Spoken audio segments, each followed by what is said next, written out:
Parenting Unplugged is a raw, real, and refreshing take on modern parenting without the filters, sugarcoating, or guilt. Hello, limit-tested parents, rule-repeating warriors, and those of you who ever said, I've already answered that question 4 times in the past 10 minutes. Welcome back to Parenting Unplugged, the podcast where we turn parenting struggles into learning moments and eye rolls into empathy, usually. I'm your host, Tia Grace, and today's episode is dedicated to one of the most exhausting and confusing parts of raising a child. Why do kids push limits? And why is that actually a good thing? You know what I mean, the relentless whys, or but why not, or just 5 more minutes, just 5 more minutes, and an hour later still saying just 5 more minutes. Or my personal favorite, what happens if I do it anyway? I just really don't like to hear any of these from my kids. Today, we are going to explore why kids are wired to push boundaries, talk about how this testing helps their development, and share how to respond in a way that builds trust and leadership.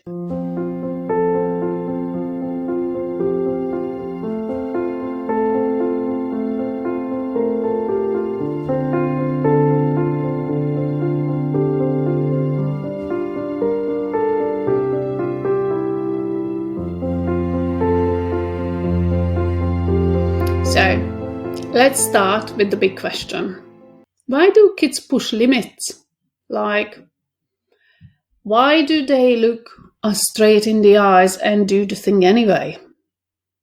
The Gentle Parenting book explains that children are not testing your patience.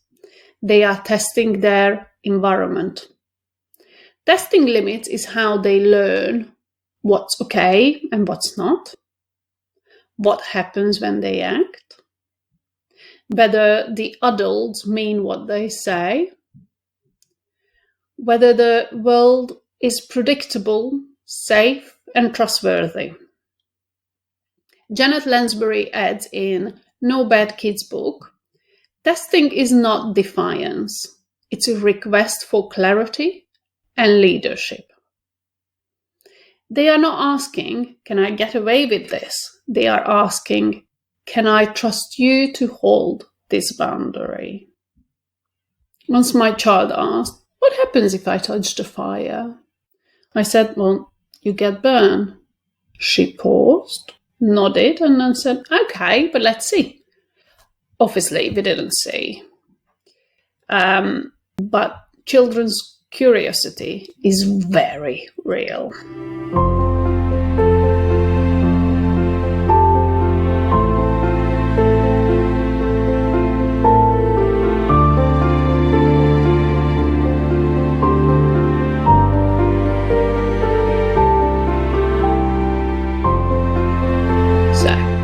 Developmental side of limit testing. Here is what's happening in their brain. No Drama Discipline book explains that the prefrontal cortex, the decision-making, planning, impulse control part of the brain, is still developing in kids, especially in toddlers and preschoolers. That means they act before thinking, struggle to link actions with consequences, repeat the same behavior again and again, like a stuck record. The Explosive Child book reframes these challenging behaviors as a skill gap, not a character flaw. They are not being difficult. They are being immature, inquisitive, and occasionally very loud about it. And here is a little reframe for your nervous system. When your child pushes back on a limit, they are saying, I trust you enough to show you my messiest self. That's a weird kind of a compliment, isn't it?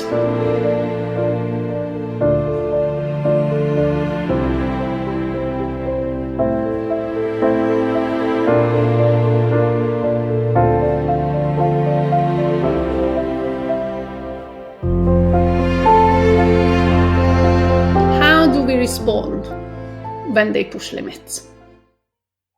This is the practical part. What do we actually do when our kids push our limits so hard they might break? So number 1, stay calm and consistent. No Bad Kids book reminds us kids feel safe when we respond with calm confidence. You don't need to shout. You don't need to explain 5 times. Just calmly restate the limit again and again. For example, I won't let you throw that.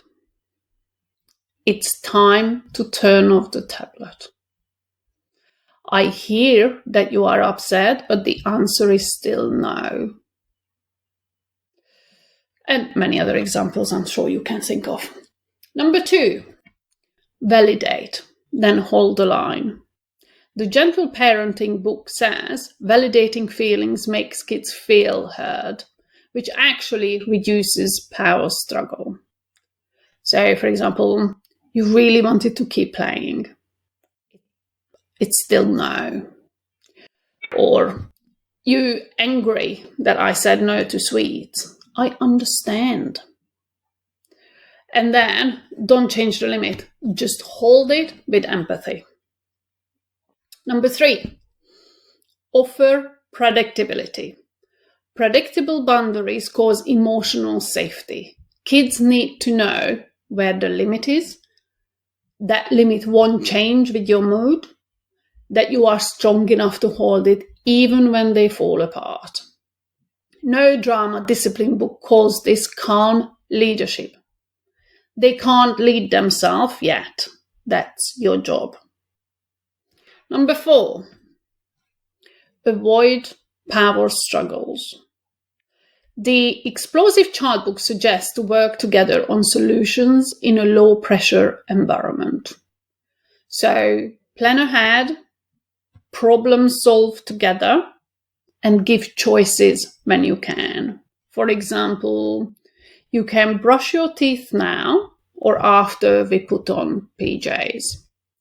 Or, would you like me to carry you upstairs or walk with you? Choices give them control within your boundaries.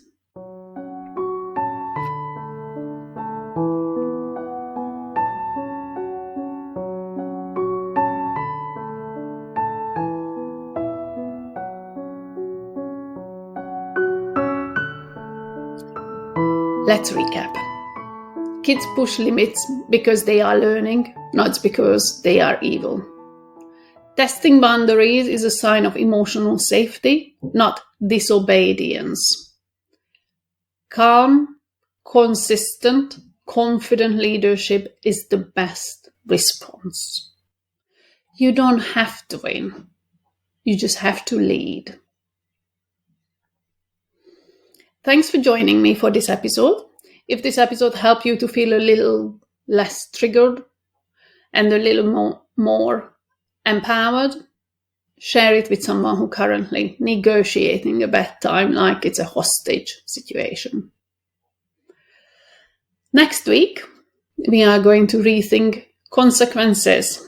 We are going to talk about logical versus made-up parenting threats. So, for example, if you don't put your shoes on now, I'm cancelling your birthday. This is not sustainable discipline. Until then, stay grounded, stay clear, and keep surviving. You've got this. See you soon. Bye. Let's ditch the perfection and embrace the realness of parenting unplugged. New episodes every week. See you soon.